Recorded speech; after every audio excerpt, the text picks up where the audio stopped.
is Bean to Barstool, a podcast that looks at the intersections of craft beer and craft chocolate. My name is David Nilsson. I'm a professional beer writer and an advanced cicerone, and the creator and host of this show. The music for this episode is by my dear friend, indie folk musician Anna P.S. You can find out more about Anna's music in the show notes or at her website, annapsmusic.com. You can find links and information about our guests in the show notes as well. I hope you enjoy this episode of Bean to Barstool.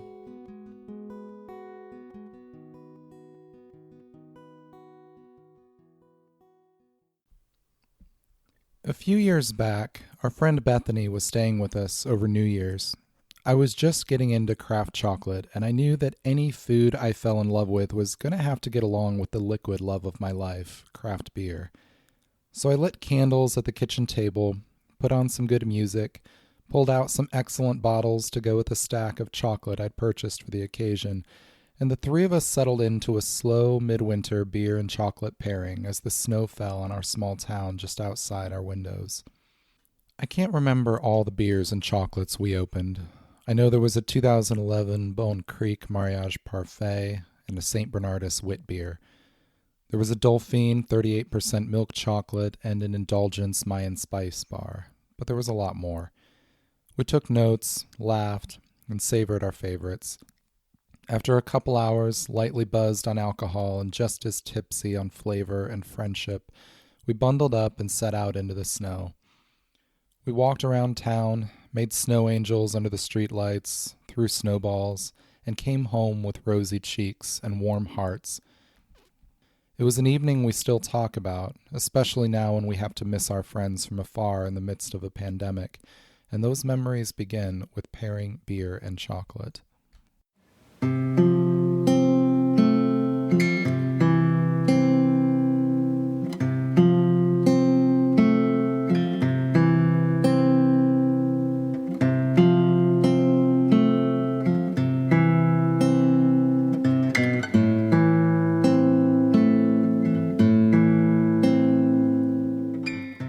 This is Bean to Barstool, a podcast that uses craft beer and bean-to-bar chocolate as lenses through which to explore the world of flavor and the way flavor interacts with our memories, emotions, imaginations, even our identities to teach us more about who we are.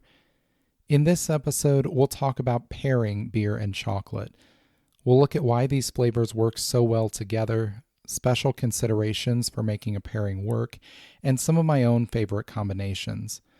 I won't be making broad recommendations for styles of beer and chocolate to try together in this episode, as much as discussing the process for pairing and the spirit behind it, and helping you see why this is such a fun trail to follow. My name is David Nilsson. I'm a professional beer writer and educator and a certified cicerone. I hope you enjoy this episode of Bean to Barstool.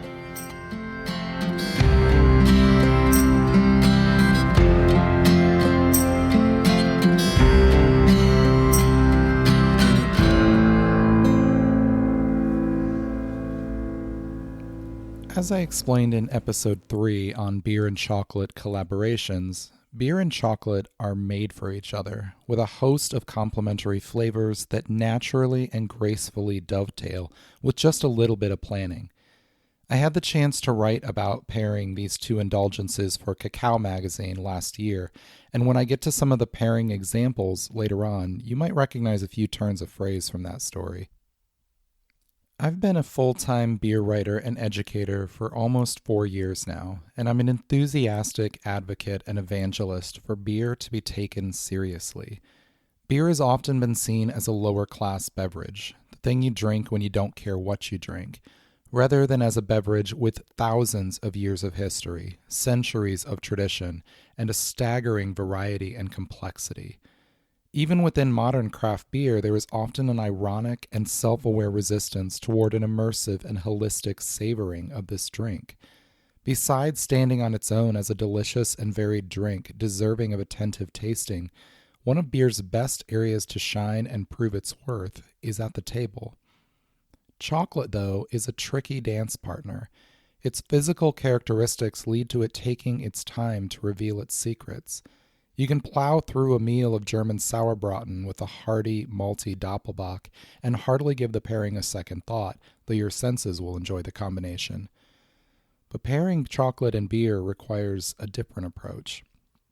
When you're joining beer and chocolate, you aren't pairing a meal. You're pairing a moment, an individual flavor moment. I'll tell you what, let's jump ahead and talk about the physical process of pairing these two artisan foods, looking at some of the special considerations that will allow the right beer to unlock the right chocolate's hidden secrets. And then we'll backtrack and talk about some of the guidelines for selecting beers and chocolates to pair together. Normally, when I'm leading a beer and food pairing, I encourage people to taste their beer first before taking a bite of their food. Attendees are likely to be less familiar with a particular beer than they are with the flavors of a given dish, which makes beer the wild card in the pairing. I want them to appreciate the beer on its own terms before throwing it into combat with a spicy curry or rich carrot cake.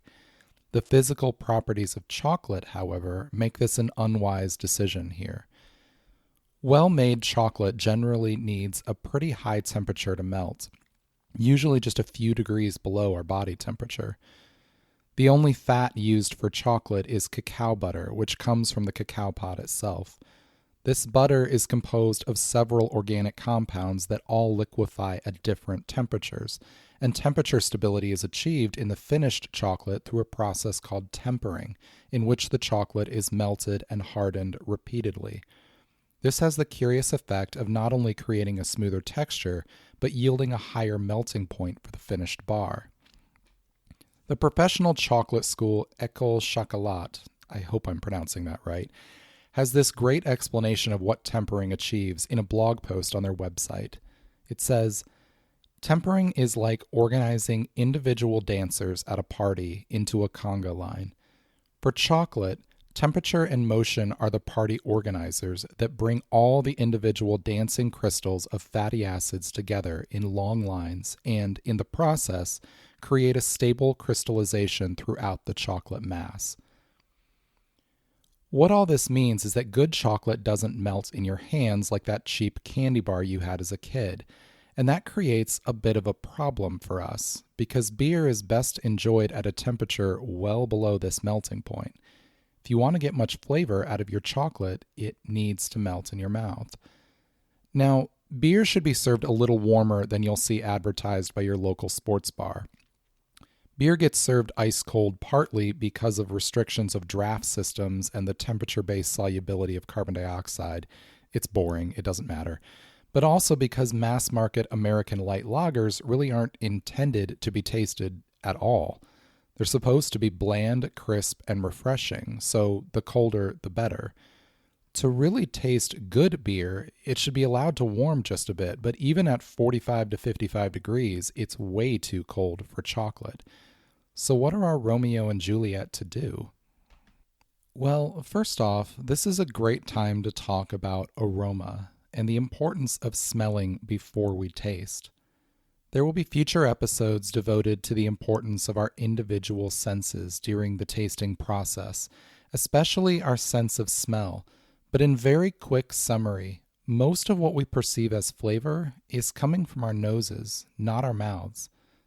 When a food or drink enters our mouth, aroma molecules travel through our retronasal passageway in the back of our throat to our olfactory bulb to be processed and identified in the brain. And then our brain curiously sends signals back to our mouths to make us believe we're tasting those things. We're still not really sure why. In reality, we only perceive 5 basic tastes on our taste buds: sweet, salty, sour, bitter, and savory or umami. Those tastes combine with thousands of potential aromas in foods or drinks to create flavor.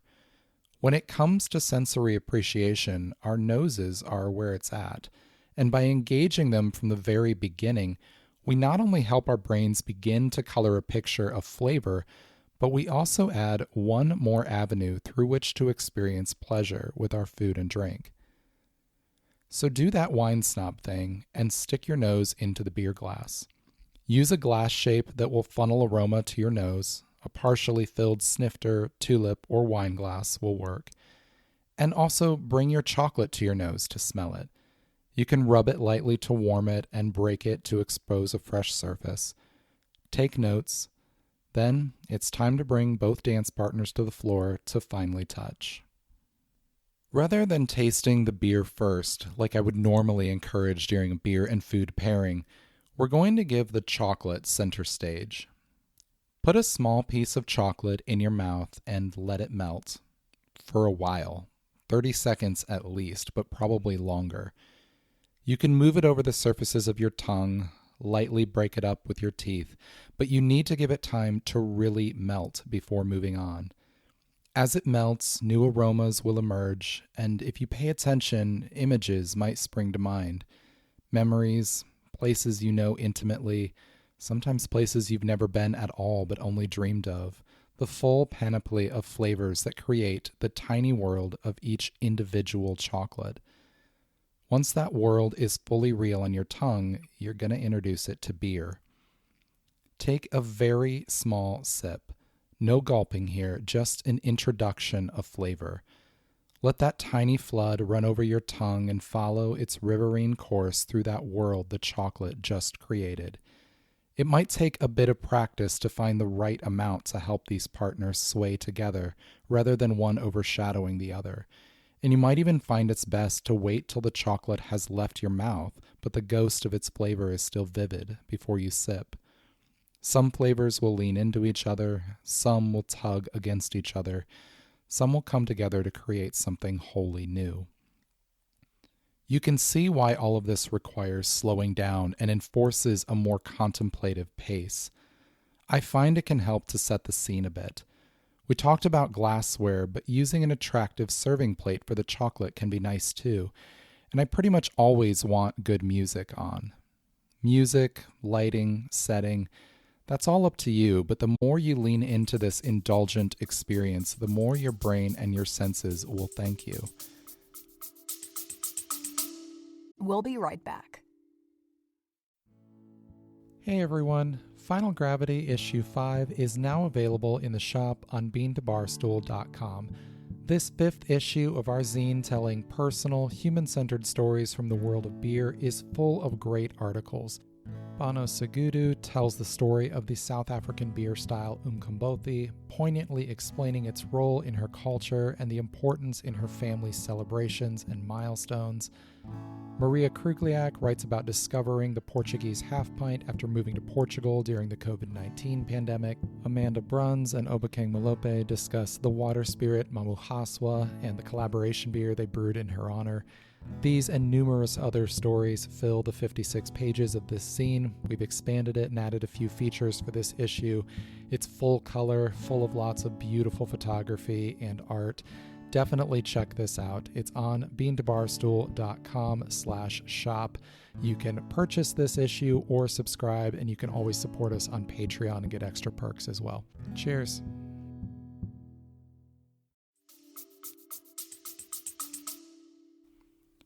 So, with that process in mind, let's talk about choosing beer and chocolate to pair. There are well over 100 recognized beer styles with variations within those, hybrids between them, and an astonishing number of beers that throw the style book out the window and do something completely unique. In chocolate, you have several fundamental types of chocolate, dozens of growing regions, countless individual farms with their own terroir, and more creative flavor additions than I can possibly keep up with. The possible combinations are limitless. When you're looking at any food and drink pairing, the first thing we usually consider is intensity. We want the food and drink to be roughly equal in intensity so one doesn't overpower the other. Each food and drink will have multiple factors determining its intensity, and one of the most important tasks in planning a pairing normally is recognizing and matching these factors. What's really fun about pairing beer and chocolate, though, is that the small tastes you'll be taking and the slow process you'll be using, described earlier, pretty much eliminates the need to worry about this and just lets you focus on flavor interactions. Any issues of intensity you run into can be alleviated by adjusting the amount of beer you take in with each sip. There are a host of specific beer and food interactions we talk about in pairing. Words like cutting, complementing, contrasting, accentuating, canceling, clashing, and softening. They all have different meanings, and if you want to, you can chase your own tail around the room worrying about them all when planning a pairing. They vary in importance and impact, and they're the basic tools professionals use when constructing a meal pairing. With beer and chocolate specifically, though, you can push most of them aside and just focus on playing with flavors. That's the fun part anyway. One of those interactions does bear mention here. The most common beginner's mistake with beer pairing is getting too matchy-matchy.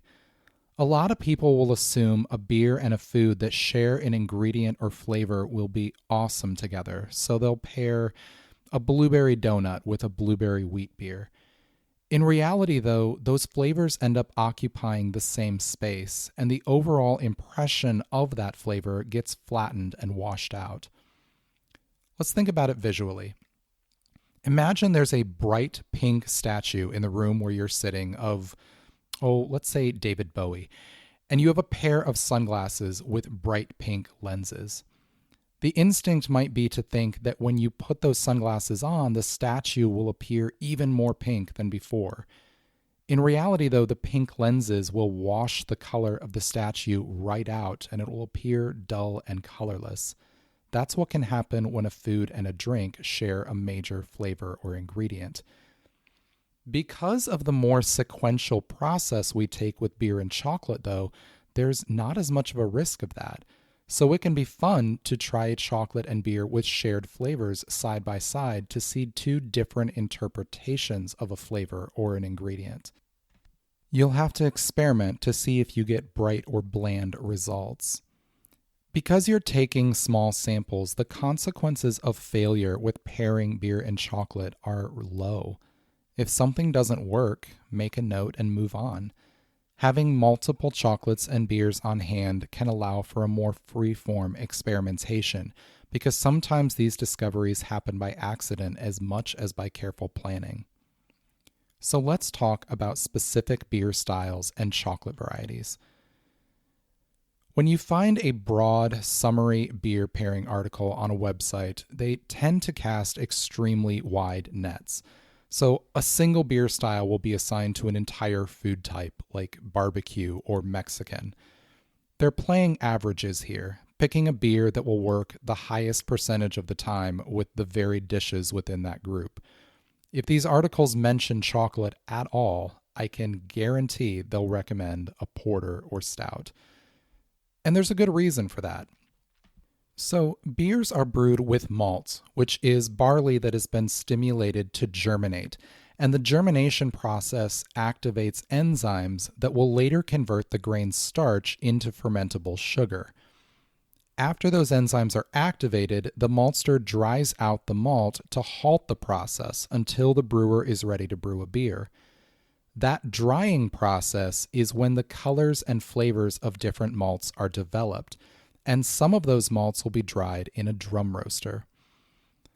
A drum roaster is a metal drum that rotates while being exposed to high heat. The malt gets roasted very dark without being burned, much the same way coffee or cocoa beans are roasted. Porters and stouts are dark styles that are brewed with a significant percentage of roasted malts. These malts are what give porter and stout styles their dark color, and they produce flavors of other roasted foods like chocolate, coffee, burnt caramel, or others. And those flavors obviously work well with most bean-to-bar chocolate. If you have nothing else on hand and you want a perfectly adequate chocolate pairing, most porters and stouts will work satisfyingly. They might not be the single best possible pairing, but they're good utility options for when you don't want to get too specific. Not every pairing has to be mind-blowing.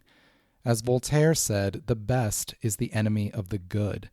Sometimes we're so focused on something being perfect that we dismiss things that are more unassumingly pleasing. I recently paired New Belgium Triple with 2020 Chocolate's Chicha y Canela bar. Triple is a Belgian Abbey style brewed with expressive yeast that leaves flavors of pear, banana, and clove in the finished beer, but it's less zany than that sounds. It's a stately beer at a healthy 9% ABV, but its brewing method leaves it light on its feet, like a muscular but graceful modern dancer. The chocolate bar is based on a drink popular in Venezuela, made with rice and cinnamon. When I tasted the bar, it reminded me more than anything of Cinnamon Toast Crunch cereal. It was a fun recognition and a fairly simple nostalgic pleasure. Together, the cinnamon of the bar layered nicely with the clove spice of the beer. The earthy cacao dusted the banana notes with a pleasing musty funk, and there was an underlying impression of spiced pear. It was good. It wasn't the pairing I would give to the guy sitting at the table with a Change My Mind poster to convince him to pair beer and chocolate. I didn't hear angels singing when I tasted them together, but the gentle, nostalgic chocolate helped this regal beer relax its shoulders a bit, and the whole thing was comforting and interesting. But what if you want to hear those celestial voices? Here are a few pairings to cue up the heavenly choir. Belgian Double is a darker cousin of the Belgian Triple I just mentioned, at a slightly lower but still formidable strength, and it has flavors of dark or dried fruit, subtle spice, and occasional notes of caramel or even sweet tobacco. It's indulgent but refined, and some of the best examples in the world are brewed at Trappist monasteries like Chimay or Akel in Belgium, or La Trappe in the Netherlands. Excellent secular examples exist as well, like Mauritshuis or St. Bernardus in Belgium, or Ommegang or Taxman in the United States. Pair one of these beers with a silky smooth dark milk chocolate. It's here I must lament the demise of Arete, because their Guatemala Lachua 58% dark milk was one of my favorites, but there are certainly others. Fruition Marignan Canyon dark milk is an excellent option. The caramel notes in both will call to each other, while the dark and dried fruit and subtle spice in the Abbey Ale will coax the fruity and earthy nuances of the cacao out into the light. And the textures together, well, they're so velvety soft and smooth, it's hard to tell where one stops and the other begins. When I gave this pairing to my wife a few days ago, before recording this, I jokingly asked if the angels were singing.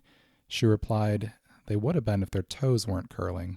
Ahem. So, Seventh Son Brewing Kahwa is a smooth-bodied imperial stout from Columbus, Ohio, brewed with mission coffee beans, cardamom, cloves, cinnamon, and ginger.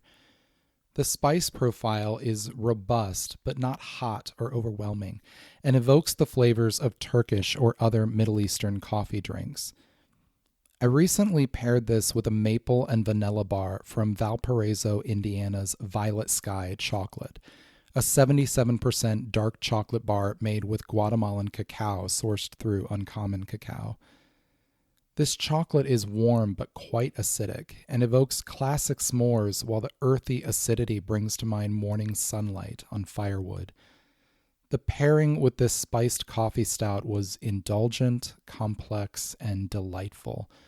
The coffee and maple were familiar breakfast mates, and the pairing showcased s'mores with charred marshmallows, foresty, earthy spice notes, and morning coffee around the campfire. This particular spiced coffee stout will be tough to get if you aren't in Ohio when it's available, but there are tons of coffee stouts out there, something we'll talk about in another episode soon. They won't all have this complex spice profile, but the coffee flavors will be there and will still work very well. On one of the first warm days of spring this year, when nature felt like it was stretching its legs after a long nap and our crabapple and redbud trees were blooming out into the sunshine in our backyard, we opened Warped Wing's 2018 Pirogue aged in Cabernet barrels. Warped Wing is one of our local breweries in Dayton, Ohio, and we're actually the brewery I wrote my very first professional beer article about years ago. Pirogue is another Belgian triple, but is curiously brewed with a judicious use of dark character malts to give it the slightest impression of roast beneath its fermentation profile. And it's also brewed with a subtle touch of coffee from a local roaster. The timing of this tasting was appropriate because the fermentation and barrel character lent a definite orchardy aroma and flavor to this 2-year-old bottle, with notes of overripe orchard fruit, a bit of earthiness, and some dry oak peeking through over time. I don't think most folks tasting this blind would guess black triple as the base, or even necessarily pick out the coffee. It was all quiet rumors of flavor that built an intriguing whole. I tried pairing it with a couple chocolate bars that included coffee, hoping to gently tug forward the buried coffee notes in the beer. But either that matchy-matchy principle mentioned earlier masked it, or it just wasn't there for the tugging. I finally settled on Berries and Bubbly from Ritual Chocolate in Utah, a bar made with Madagascar beans soaked in champagne with dried raspberries, and it provided the gentle, nuanced union this beer needed. The berries, champagne, and acidity from the Madagascar chocolate brought out some of the cab notes in the beer, while the earthy chocolate brought the oak forward and added complexity to the very subtle, darker malts in the beer and the lightly spicy fermentation profile. It's odd to think of a beer north of 9% alcohol needing delicate flavors in a pairing, but this one needed a graceful dance partner rather than a muscular wrestling opponent. The last pairing I'll share involves a dance between two ghosts. I guess that's a bit dramatic. All I mean is the specific partners are not currently in production, but could be substituted fairly easily without much magic being lost. 2 autumns back, Brewery Ommegang in central New York State partnered with Beekman 1802, a farm and lifestyle brand nearby, to release Beekman 1802 Goat Milk Stout. The stout had aromas of milk chocolate and coffee with cream, and an underlying warmth that brought to mind flannel and hay.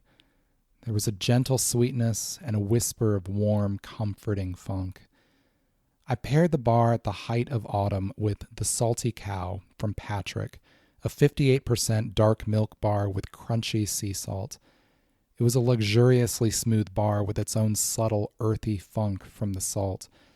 Together, they made their own Pinterest board of cozy, rustic refinement and would have made a sublime pairing for the world's most contemplative fall hayride.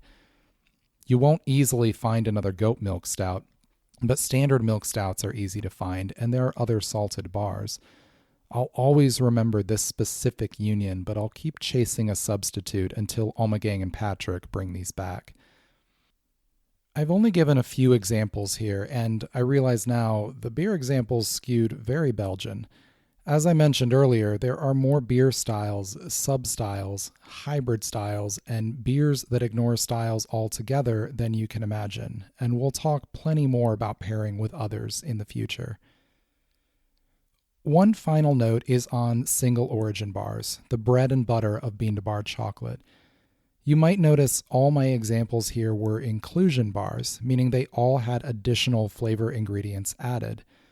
That's definitely not because single origin bars don't pair well. They can pair beautifully. But the differences of terroir and how an individual chocolate maker works with those beans means the flavors can vary widely, and setting down pairing rules around specific origins can be a bit of a fool's errand. No type of chocolate requires more experimentation and practice to pair with beer than single origin bars, and that's part of why they're so fun, but also why I'm not pitching suggestions here at the beginning. Working with recognizable flavor ingredients can help you get your footing and find easier success, and you can experiment with single origin pairings as you go and find your own favorites. We'll talk about this more soon. There are more fantastic pairings I could recommend than we have time for, and even more that I haven't even discovered yet. The variety within beer and chocolate means there will always be more of these pairings to uncover. Whether you hear the heavenly host or just feel the comfort of childhood nostalgia, beer and chocolate have endless gifts to offer together.